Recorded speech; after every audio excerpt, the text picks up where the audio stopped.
So here is the data for the total number of deaths in England and Wales for different age groups. And what you can see here is that there have been very, very few deaths in the under 45s. But these numbers steadily increase as people get older. And older men here are much more affected than older women. Now, the latest analysis of 17 million NHS records reveals that, in fact, men are nearly twice as likely overall to die as women. We also know that underlying health conditions are incredibly important here.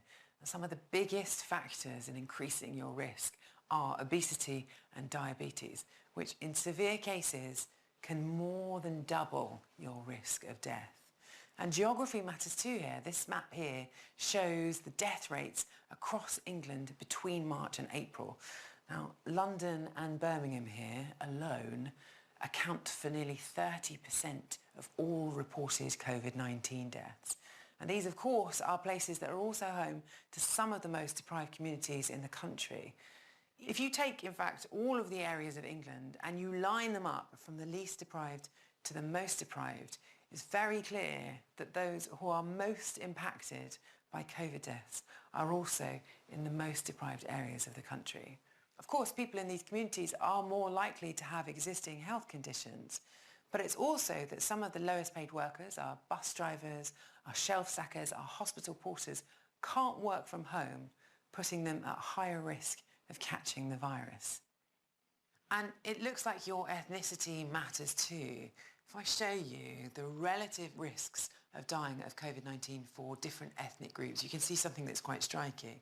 Now, these numbers are adjusted for age, but they show that Black, Indian, Bangladeshi and Pakistani people are at a far greater risk here than their white counterparts.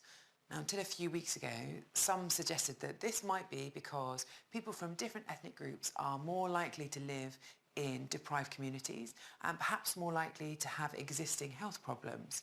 But it turns out that even when you account for all of those things, there is still nearly double the risk for people from Black, Bangladeshi and Pakistani groups. Now, of course, this is an area that needs much more research, and Public Health England has just launched a review to look at just this. But across the country, doctors are trying to save lives and make a difference to these statistics. But so far, there is no effective treatment for COVID-19. So scientists are searching for a drug that could make even a small difference to the rate of death.